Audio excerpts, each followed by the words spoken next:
You are the message of the messenger. Hello everyone, that's the title of today's episode. And so we see as the individuality that we recognize, the who we are in other words, can get inspired and can receive communication from those around it. You have been doing a good job at taking your world in from the beginning of your birth. Now, it is very important to see that because you have lived, and the more you live, the more you have an ability to see an existential problem, simply because there's more experience, but at the same time, there is also the being's clarity as well.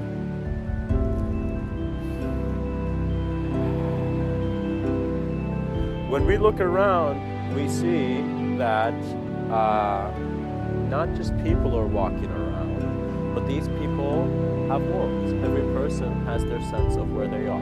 Now, each person, based on their unique experiences, has received life in a way. And so it seems similarity is the blessing of agreement. So when people who have different worlds agree to the world that is here, we are suddenly in one world. But if we were to be a bit more sensitive to how observance is being done, your considerations of space and time cannot be still. You cannot look at a still world because the world is changing. You can see something and consider it to be still, but it does not mean it is still. When there is the profound consideration that one can receive life both through a static state of being and a dynamic state of being, that means in one manner you can sit here and a messenger will tell you instructions and you'll get instructions somehow, you know. But there is also another manner where the way the messenger communicates immediately and instantly, once the existential is allowed, you see yourself there. So the messenger's purpose was to communicate a message.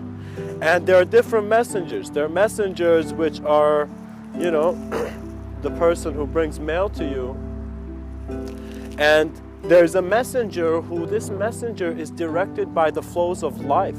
And these beings do not know who they are, and they will never know, for they are meant to be in the dynamic state, so they can communicate through many realities at once. And so a messenger was always the communication of God, an intermediary of the highest truth. But in a sense, the messenger, because we couldn't see the highest truth as some people consider, the messenger seems to be true. But where is the message being received? And this is where reality goes from being contemplated to actually being touched in a very untouchable observance. You begin to see your sense of self being the cause of everything rather than senses outside of you that are giving you a sense of you. What that means is you see, gosh, if I have problems, I've taken the responsibility to have these problems. If you're depressed, you are taking the responsibility of communicating to others around you perhaps that you're depressed, or to yourself.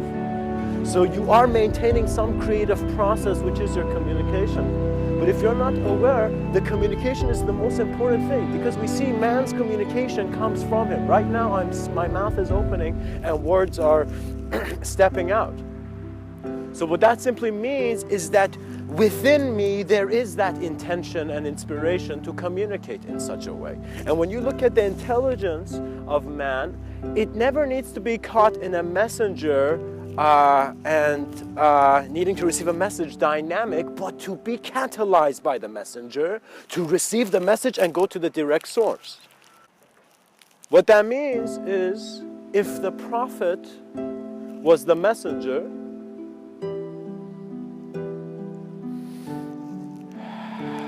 one may very gracefully see that the messenger is the message of the source that's communicating.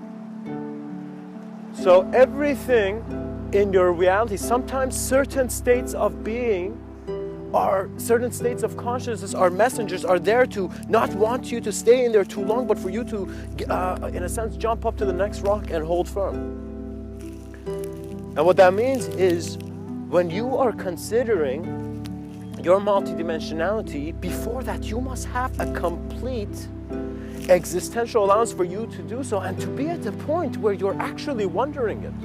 Because sincerity suggests how gracefully you pass. How honest you are with your intention of doing an action suggests the outcome more than your ability. And so that is an add-on to skill. The sincerity and intention to be there as the moment. So if you as a being know yourself to be the communication within the moment, you will see that everything communicated to you is here to show you to a greater sense of you.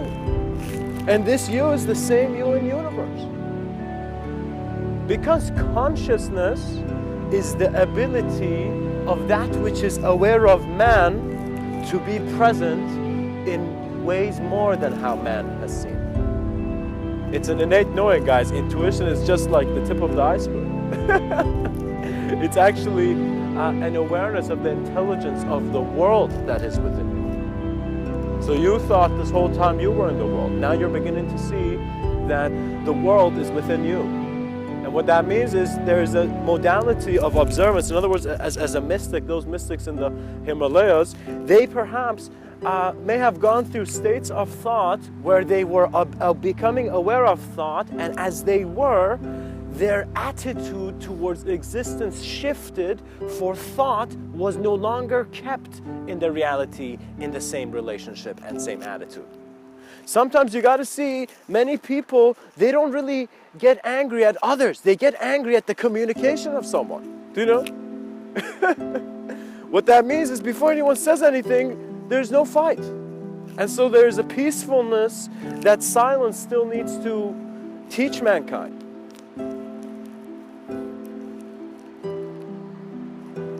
But it's really how the act as it is being done and as you're aware cannot be the act alone. What that means, and cause and effect, was just an ability of a playground we got. So mankind right now, think of it this way, this biological being is developing from the earth, and it comes, you know, and as it comes, it begins to get self-awareness. So it gets that phenomenon where it looks in a pond and it's like, oh my God, I'm man. You know, and so suddenly it evolves and it populates and it becomes greater entities of its own creation, such as institutions, organizations. These are still alive and working. They are having an influence on this world.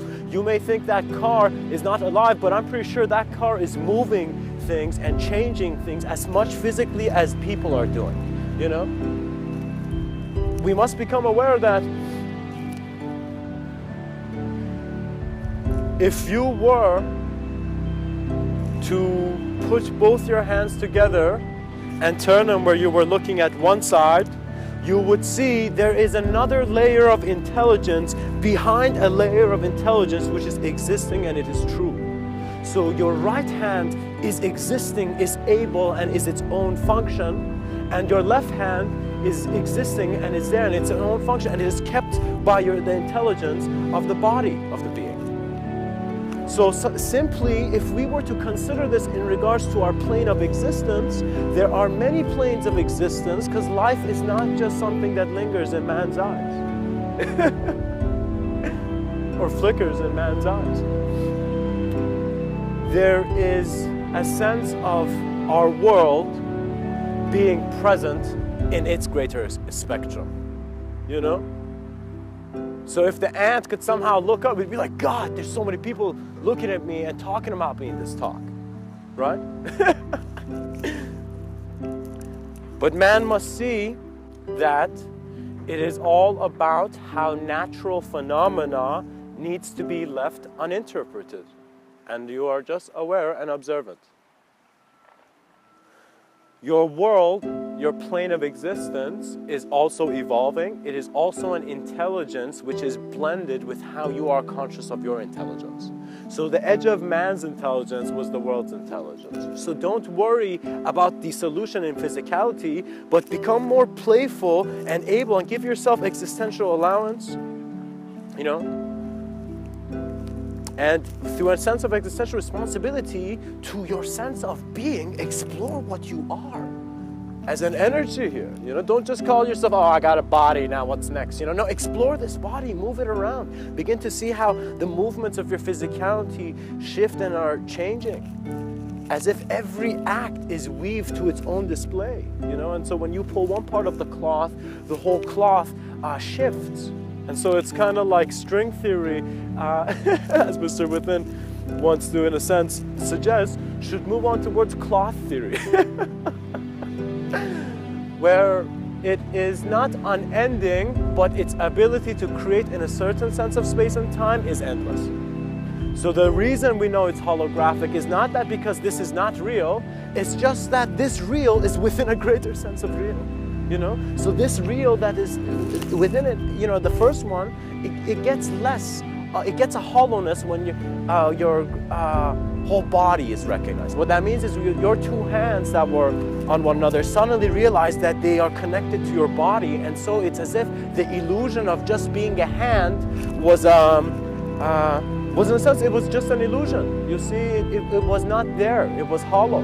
Because you called it a hand, but it was the intelligence of the whole body. We called it humanity, but it was in the intelligence of existence, the intelligence of the world, the intelligence of the cosmos. What that means is the difference perhaps from that star and me is that I'm just looking at it in this manner, you know? But how many eyes the light in the eye of man travels through is beyond a sense of needing to formulate or give it shape. Some aspects of reality you must utilize shape. In other words, if you have responsibilities, if you're in a certain reality where you need to physically handle some stuff, you must do it, and you must be very healthy in doing so, you know? But also, you need to also recognize that there's some moments that this body is more of a tool of understanding what reality is. And as you acknowledge like that, you begin to see, gosh, I have not paid attention to how I've been physically present. I have not paid attention or sat down in nature and just observed how much I can hear, how much I can see, how much I can feel, how much I can know, how much I can sense. As you do this, you are magnifying aspects, or in a sense, magnifying your limitations to see that they were never there. Do you know? What that means is you've been thinking that you need to use the pinky analogy, or you need it to be just a perfect pinky, but actually you are the intelligence of the palm that is holding this world.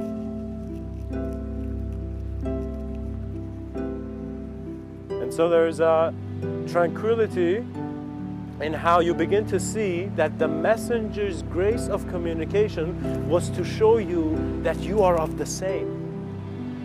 That you are the message, because that is why the message is being given to you. And man must know that he must not acknowledge or consider how alone or not alone he is based on just one template of reality. Because as a physical being is moving into understanding the phenomena of the mind that is projecting that physicality, there is many aspects of emptiness coming and confrontations where you thought you had to get more rational. Actually, your rationality will get cut up by your own sense of moving into a greater state of consciousness. This state of consciousness to you sounds like a state, but in actuality is an experience of your moment beyond time and space. And so when it occurs, you know, because you are that occurrence. There's a clarity there where you will see suddenly there is an utmost silence. There is no self-talk. Man thought he was clouds, but in his fading, he found the sky. The limitless sky. And so, my friends, always respect the messenger that is also your moment of being. What that means is regardless of what people are saying to you, what you are receiving in your whole moment of awareness is the message. What that means is I've stood in front of certain people who they were, in a sense, they were sharing some, some interesting ideas, And as they were sharing the interesting ideas, it's as if for a second, I was not just hearing their ideas, but I was hearing the noise of the cars, the branches, moving. In other words, the leaves moving on the tree, and just everything else which I could consciously pinpoint to then see that it is present. Integration has two ways of occurring, and this can go both in regards to a mental sense of seeing it and also in regards to an objective way of seeing it. Integration actually, because you are conscious, it must either be for your presence, so you must be situated in your existential presence, and so ideas constantly change and you become extremely open to life because you're not holding ideology to then create something, You're in a sense running in the forest like this madman who's looking for his beloved, and it's very important. It's very important to recognize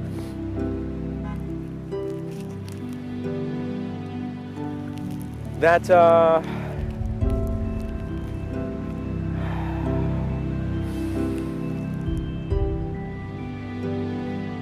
if you as a person consider your personality first rather than your existential presence, you will be going into the next moment with a consideration of the moment beforehand, and so in a sense you are creating the next moment in a way. So what that means is you need to think of that moment where you see in many movies the guy's about to go say a talk and suddenly someone comes and says something to ruin his talk or something. At that moment you must be very aware of the reception, because if you think you're an idea, it's like this guy's talking against my ideas. No, and you'd get angry and agitated before your performance or whatever. But if you become aware that it is not about others because you are displaying an aspect of your expression, your task is to most authentically communicate very honestly and sincerely what is you. So perhaps Martin Luther King knew that that moment on stage where he was giving his speech, he was awake. That he said he had a dream, but he was looking at the eyes of people waking up.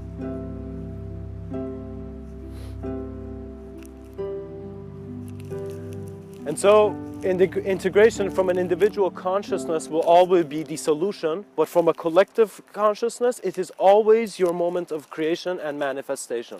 And you work with this, things simplify. You need to cultivate a trust in life. And what that means is don't expect to suddenly know everything in a day. You need to go on, live, and just be more attentive to the experiences of life that you're having. How are you living? Be aware of this and don't try to change it. Just be aware of it. What that means is there's this wonderful Zen story where this thief goes to the Zen master and says, "Hey Zen master, I want to get realized, but I'm a thief. I've been doing this for 30 years. Don't ask me to change, Because everyone else I've went to is asking me to change, so Zen master, don't ask me to change." The Zen master looks at the thief and says, "I'm not going to ask you to change." And so the thief is like, gosh, But the Zen master says to the thief that the next time you are about to steal something, before picking it up, just look at it. Just sit down and look at it and then pick it up. Or once you pick it up, then just put it down for a second and just look at it. Now, the thief looks at this and says, "All right, cool, that's I like that, So the thief goes on, and suddenly that moment comes where he's broken through the craziest castle, and he's just right there about to get those jewels, imperial jewels, and suddenly the thief hears the Zen master's voice and just puts down the jewel and just looks at this gold.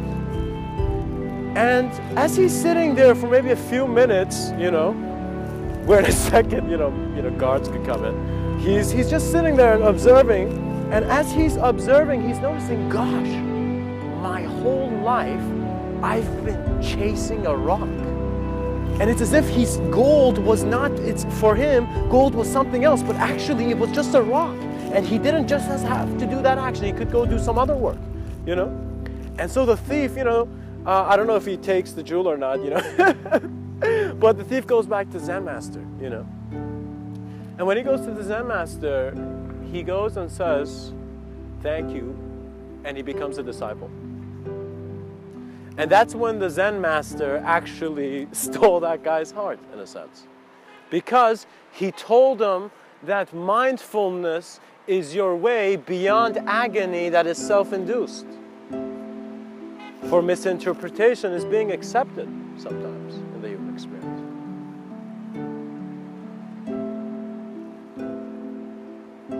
There is never a need for judgment to a degree where you think you're doing something very wrong or right in regards to how you would explore this idea if you were in solitude and if you were in a meditative state, you know.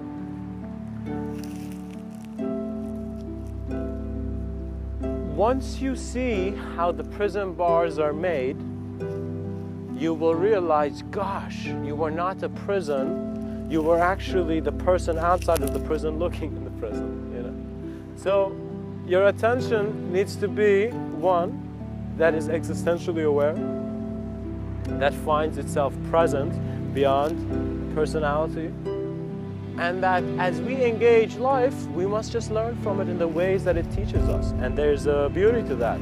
There's a beauty in how one person suddenly has it tougher than someone else who doesn't, you know? And the beauty is not about their stories, it's just how life is manifesting. How one person, their face looks like this, and how another person, their face looks like that. Similarly, how one person's life looks compared to another person's life. It's like outside of judgment, which fades through awareness, you see that it will come to you, you will realize it.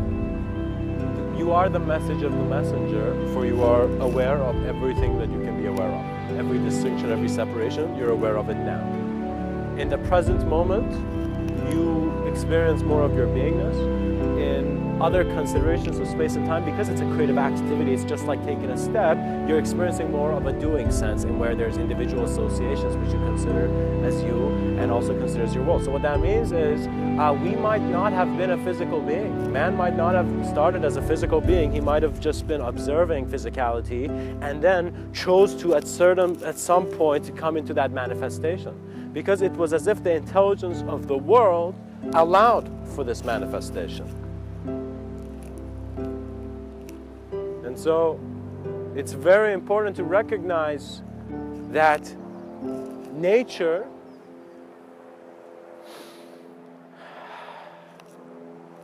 is simply here.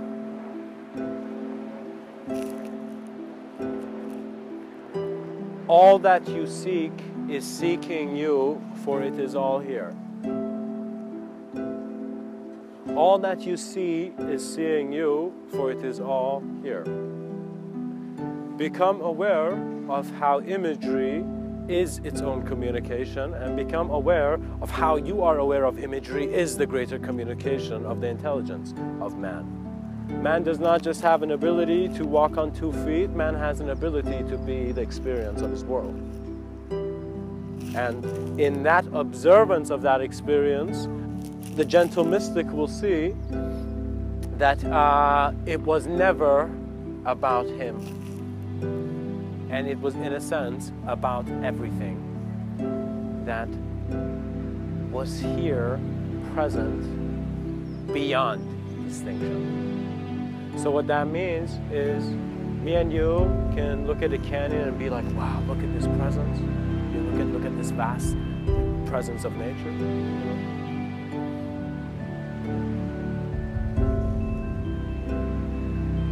Or me and you can sit still and be where we are, and at the same time receive as much of an experience of that memory and even beyond that memory. It's kind of like, be aware of how your hands are making clay, and this clay is considered in how you're interpreting your moment and you're thinking of a thinker. Because when you go try to find the thinker, I think it hides, it's not there.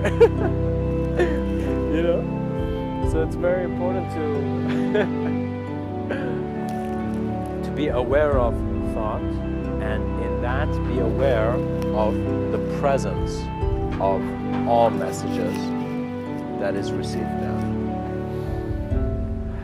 Much blessings, and